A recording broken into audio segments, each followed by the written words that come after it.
E agora vamos com a nossa primeira entrevista. A gente fala sobre o PDL que dispõe sobre decretos de calamidade pública adotados pelos municípios paulistas. A Comissão de Constituição, Justiça e Redação aqui da Assembleia Legislativa do Estado de São Paulo aprovou a proposta do projeto do decreto legislativo que vai homologar coletivamente os decretos de calamidade pública adotados pelos municípios paulistas em razão da pandemia causada pelo coronavírus. E sobre esse assunto eu converso agora com o deputado Emídio de Souza, do PT. Bom dia, deputado. Bem-vindo ao Jornal da Rede Alesp. Tudo bem com o senhor? Bom dia, Júlia. Bom dia a todos os telespectadores da TV Alesp. É um prazer estar aqui com vocês. O prazer é nosso, deputado. E justamente sobre uma questão tão crucial nesse momento também para os municípios, nesse momento de pandemia, o senhor foi o relator justamente dessa proposta aprovada. Então, para quem está em casa, sobre essa proposta, o que vocês discutiram por lá até ela ser aprovada? Olha, Júlia, o que se trata é o seguinte, você sabe que todas as vezes que tem uma situação de calamidade, ou seja, por um desmoronamento, por um alagamento, por um incêndio, qualquer tragédia, os municípios, eles podem decretar estado de calamidade pública e para poder facilitar a aquisição de equipamentos ou de pessoal, contratação de pessoal necessários ao combate daquela situação. São situações emergenciais que não podem esperar um processo licitatório comum e o prefeito tem que ter liberdade para agir com rapidez. Evidentemente, ele também vai prestar contas desse período. Ele tem mais facilidade para agir excepcionalmente. Esses decretos que os prefeitos fazem, eles têm que ser depois confirmados pela Assembleia, têm que ser julgados pela Assembleia Legislativa. A Assembleia tem que aprovar, senão ele não vale. E neste ano, com a pandemia, já o ano passado, mas com a pandemia, a quantidade de decretos que vem é muito grande. Nós estamos nesse momento, com mais de 100 pedidos de cidades paulistas querendo reconhecer estado de calamidade pública por conta do combate ao novo coronavírus. Esse pedido fez com que essa quantidade de pedidos fez com que a gente, já no ano passado, fizesse um decreto legislativo dizendo, olha, a Assembleia reconhece automaticamente os pedidos de calamidade pública feitos e nós estabelecemos as condições que os prefeitos devem obedecer para atingir aquilo. Nesse ano, nós renovamos, nesse momento, nós estamos discutindo a renovação desse decreto geral, né, para atender as cidades com mais rapidez. A Comissão de Constituição e Justiça, nós fizemos uma reunião com o Tribunal de Contas do Estado de São Paulo, né, com a presidenta, e nós fizemos um entendimento com o tribunal como que deveria ser esse decreto. E aí chegamos numa redação comum, eu fui o relator desse projeto de decreto legislativo, o Colégio de Líderes já examinou e ele deve ir a voto na próxima quinta-feira, né, para poder atender rapidamente as cidades paulistas. Justamente, então, notícia em primeira mão aqui do deputado, falando que já nessa semana acontece essa votação em plenário. Deputado, me chamou a atenção também na sua fala, justamente no momento que o senhor lia o projeto, justamente, o seu relatório sobre ele, né, que o senhor fala sobre a importância da flexibilização de regra nesse momento de pandemia, mas que essa questão não pode se ter um relaxamento quanto à austeridade e lisura nos gastos públicos. Acho que é um ponto fundamental essa sua fala, justamente para que as pessoas entendam que, apesar da regra acelerar esse processo, é preciso ter cuidado com o gasto público. Exatamente, quer dizer, o fato dele poder comprar as coisas mais rapidamente, nós exigimos, por exemplo, no nosso decreto, que ele faça uma consulta de preços, não é uma licitação comum, mas ele tem que fazer uma demonstração de qual é o preço mais conveniente, qual a melhor mercadoria. Tem que ser um processo rápido, não é uma licitação, vamos dizer, quase que um chamamento, uma coisa muito rápida.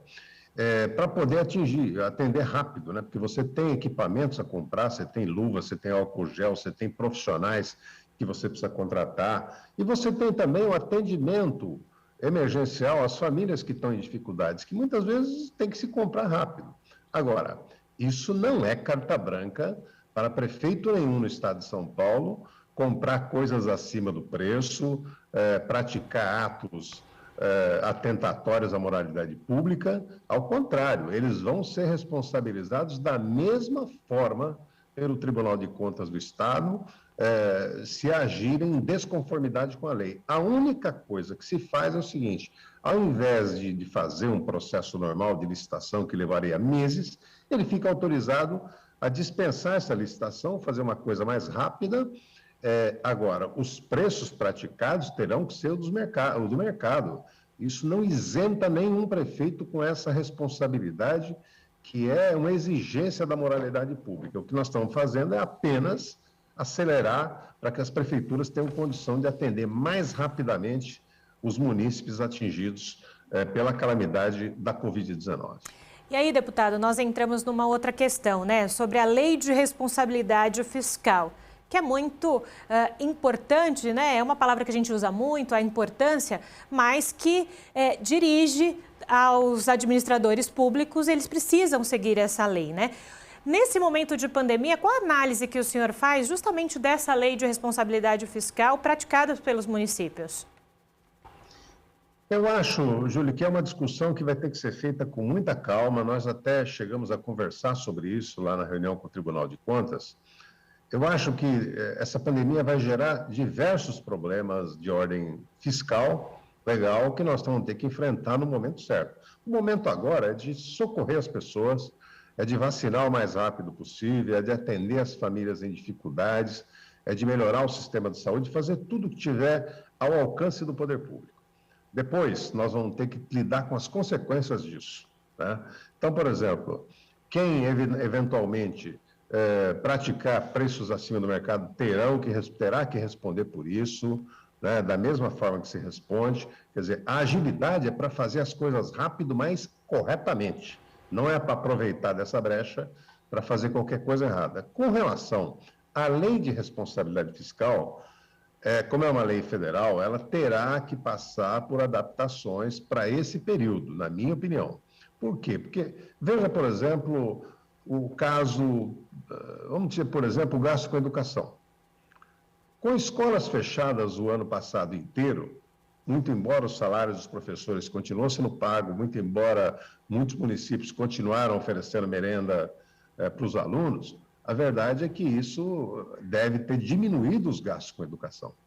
Então, nós vamos ter que ver, nós, tanto na Assembleia, mas principalmente a Câmara Federal, o Poder Legislativo Federal, terá que ver como é que isso vai ser interpretado, né? Como é que vai ter alguma flexibilidade para interpretar isso ou não? Porque eu acho que vai acabar tendo uma enxurrada de municípios que, pela ausência de aulas, não conseguirão atingir os 25% da educação. Então, e outros temas, né?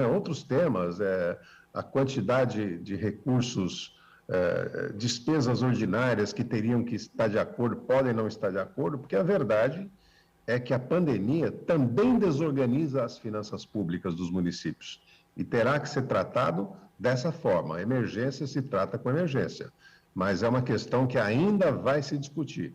O nosso projeto de decreto legislativo ele só dá conta dessa questão da emergência, mas ele não dá conta desse problema das consequências futuras que a pandemia vai deixar nas finanças e na administração municipal.